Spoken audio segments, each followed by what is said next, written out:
Alhamdulillahi Rabbil Alameen. Wassalatu wassalamu ala Sayyidil Anbiya'i wal Mursaleen.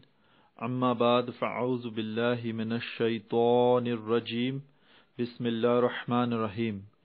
As-salatu wassalamu alayka ya Rasulallah wa ala alika wa ashabika ya Habiballah.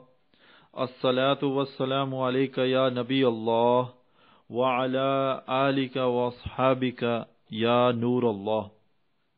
Our beloved Prophet sallallahu ta'ala alayhi wa sallam has said, whoever desires Allah Azza wa Jal to be happy with him when he goes in front of his Lord Azza wa Jal should recite Durood Sharif upon me in abundance. Sallu ala al-Habib sallallahu ta'ala ala Muhammad sallallahu alayhi wa sallam. We live in fear of losing things which we think we own. Our health, our youth, our life, our wife, children, money, jobs. And indeed, most of our time and efforts are spent to secure these things. We take our banker's advice, our lawyer's advice, our doctor's advice, and to have people's esteem, we appear not as we are, but the way they wish us to be.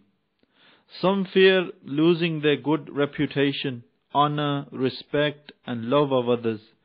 Few still are afraid of losing their minds, their faith, their hope for salvation in the hereafter, and their religion.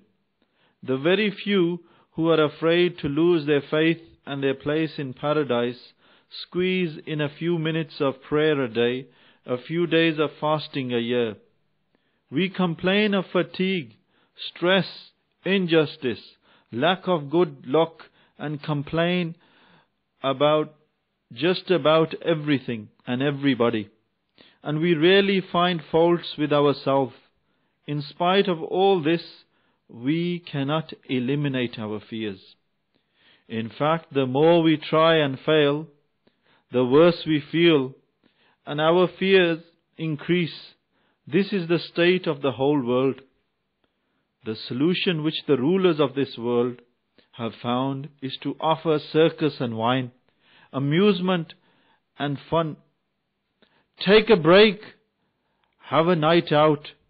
Their remedy is not to seek strength to face this situation, but to forget and to be distracted. It does not work. The drunken wakes up with a hangover after a momentary craze. He returns to his problems accompanied by a splitting headache. In reality, there is nothing to fear except ourselves, our ego, and our nafs, and its insustainable appetite, its greed, which will always want more than it has. Even if it had the whole world, what is one supposed to do to stop this insanity? How do we live this life in peace and with sanity? Indeed, there is no comfort in this world. It is a test which lasts 70, maybe 80 years, through which we must pass to meet Allah Azza wa Jal. It is a test which very few people pass, because they choose the world and the worldly as their teachers. Rasulullah sallallahu alayhi wa sallam was about to leave this world, and he announced to his close departure to the companions and added that he would leave behind two great teachers to continue his work, a talking teacher and a silent teacher, the Holy Quran and death. Hazrat Umar radiallahu ta'ala anhu had paid an employee whose sole duty was to come to him at various times of the year and remind him of death by pointing at him and saying to him, Ya Umar, you are going to die. One day the Sultan of believers told this man that he didn't need his service anymore, and pointed to a single white hair in his beard, which henceforth served him as a reminder of death. Someone came to Abu Darda radiyallahu ta'ala anhu, one of the most beloved of the companions of Rasulullah sallallahu ta'ala alayhi wa sallam, asking for advice. He said, Ya Abu Darda, help me. I have a terrible sickness, the sickness of the love of this world. My heart is darkened. I don't see a speck of light from my prayers and devotion. I have no joy. Abu Darda radiyallahu ta'ala anhu answered, Indeed, this sickness is the greatest of all sicknesses. I will give you 3 remedies. Take them all. Number 1, visit the sick. Number 2, go to funeral services. And number 3, walk in the graveyards. If you do all these things often, your sickness will leave you. Your love and attachment to this world will disappear. Your heart will be light again, and your inner eye will open. That person followed Hazrat Abu Darda radiyallahu ta'ala's advice, but his sickness did not leave him.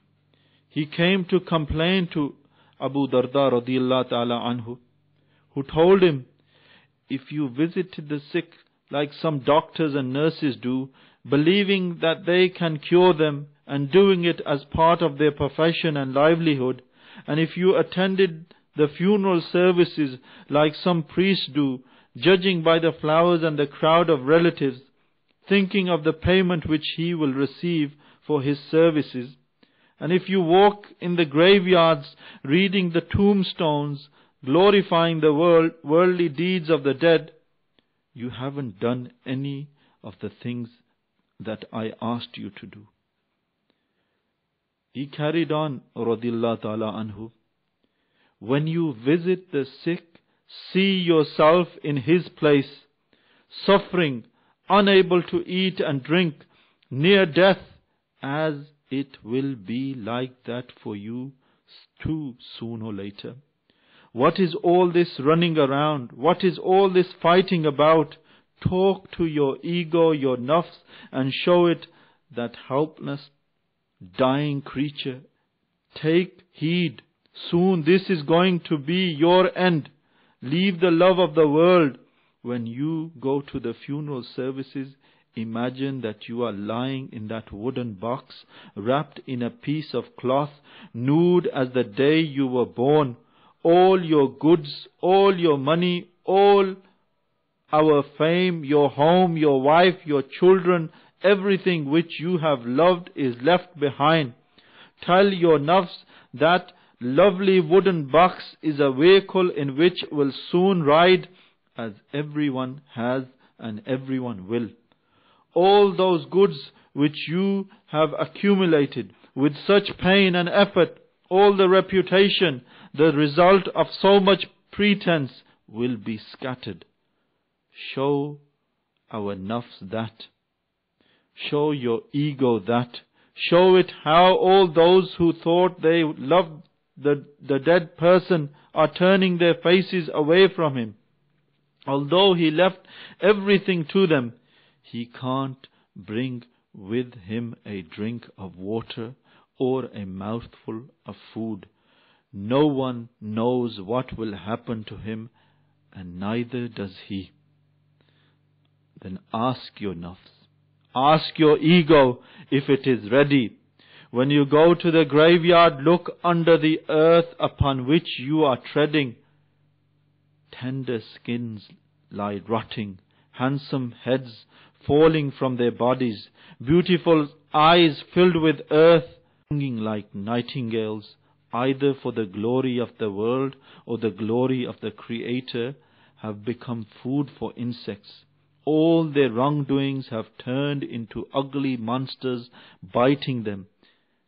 And as you walk, think on which king's head you are stepping on. Those foreheads which were used to crown, and ravishing lips which men would have given their lives for to touch with their lips. O ego